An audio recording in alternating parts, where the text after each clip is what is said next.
Hello everyone, welcome. Thanks for joining us today. My name is Hillary from the Museum of Early Trades and Crafts in Madison, New Jersey, and we're giving you some crafts that you can do at home. We've got lots more fun crafts and activities on our website, metc.org, in the METC at Home section. Today we're going to be learning how to do some simple weaving.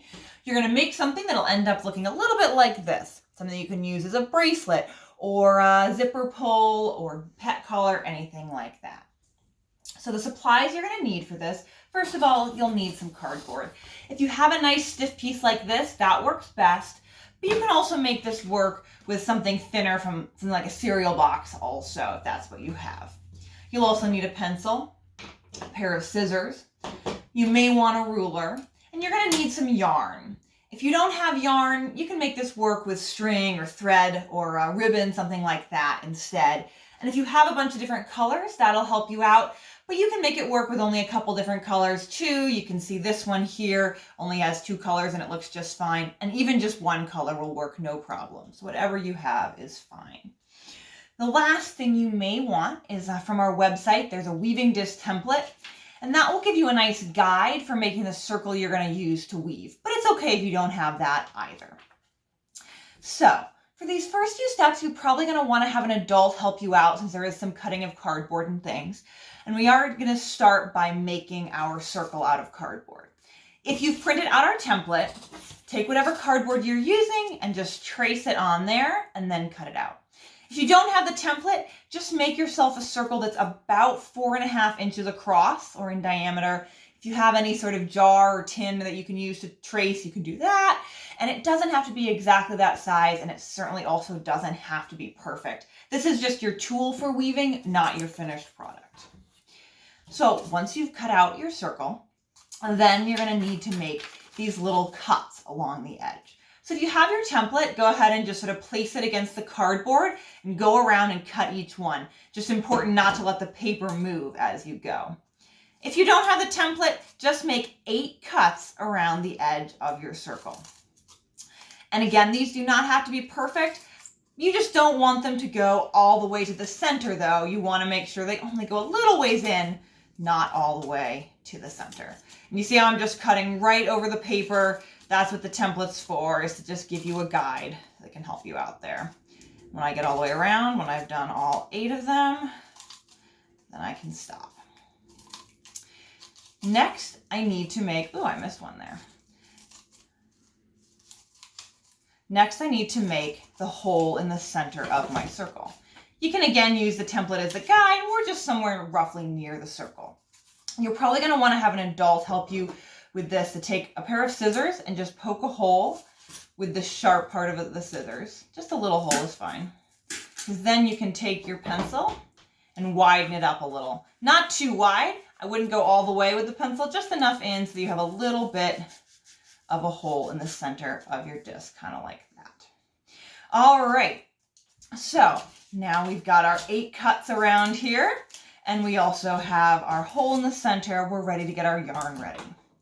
So you're going to want 7 pieces of yarn. If you have 7 different colors, great, but if not, use whatever you have. You want them probably about 18 to 24 inches, but that doesn't matter so much as making sure that they are all the same length as each other. So once you've cut your first piece, cut the others against it to make sure they're all the same. So I have 6 pieces already cut here. For my 7th piece, see how I'm going to just hold them together, make sure one end matches, and then run it along to the other end and trim it so that they're all the same length here. Now we need to tie a knot in the end. So you can get some help with this if you want, but there's a little trick you can do if you want to do this yourself. So first, make sure the ends are all nice and lined up. You want them as even as possible. Make a nice strand there. Then hold out 3 fingers. Hold your clump of yarn or string in the other hand. And just loop it around. And then tuck your end right through and pull the whole thing tight. You want it as close to the end as possible, but it's okay. You can always trim off some of the end if you need to and make a nice tight knot just like that. Now this knot needs to go through the center of our circle. This is where your pencil is going to be helpful also. So you're going to use your pencil, poke it through. Takes sometimes a few different tries, but you just keep poking it until it comes through. Make sure that little ends come through with it. You have your knot like that. Now I'm going to take my 7 strands and put one in each slit. Now, we cut 8 slits and only 7 pieces of string. That's on purpose. You will end up with 1 empty slit. So don't worry about that. That's what you're supposed to have. So you have your 7th piece of yarn in your slits. Then you have 7 pieces of yarn in your with 8 slits. But you have your 1 empty slit. Now we're ready to start weaving. So to weave, you're always going to want to find your empty slit. Should only ever be 1. And then you're going to count from there. 1, 2, 3. On that 3rd piece of yarn, I'm going to pull it up and put it in the empty slit. Now I'm going to find my new empty slit and count again. 1, 2, 3. Pull it up, put it in that empty slit. I'm going to keep going like that, just around and around and around.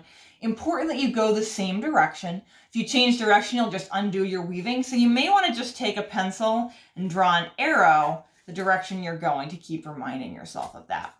It'll take a little while to start to show, but eventually it'll start to bulge up a little in the middle. And then if you tug down gently, you'll be able to see a little bit of weaving start to come out. And you'll just want to gently tug down like that every so often as you go along. Couple tips here, of course, making sure you're always going the same direction. Always making sure you're finding your empty slit and counting 3 from there. It's going to be starting all over new each time with a new empty slit. You don't ever want to start from what was the empty slit. Also, when you're pulling your yarn up, you want to grab from down below and make sure it's free of the other pieces.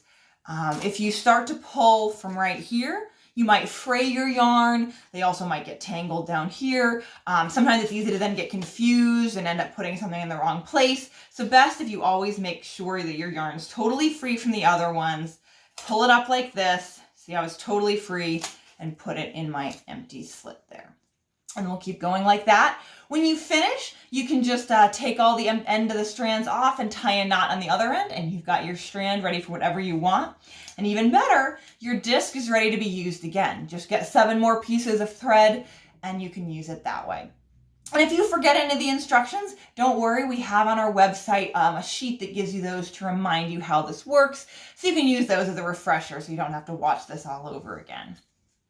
But please do try this out. We hope you make some beautiful woven strands and send us some pictures of your artwork.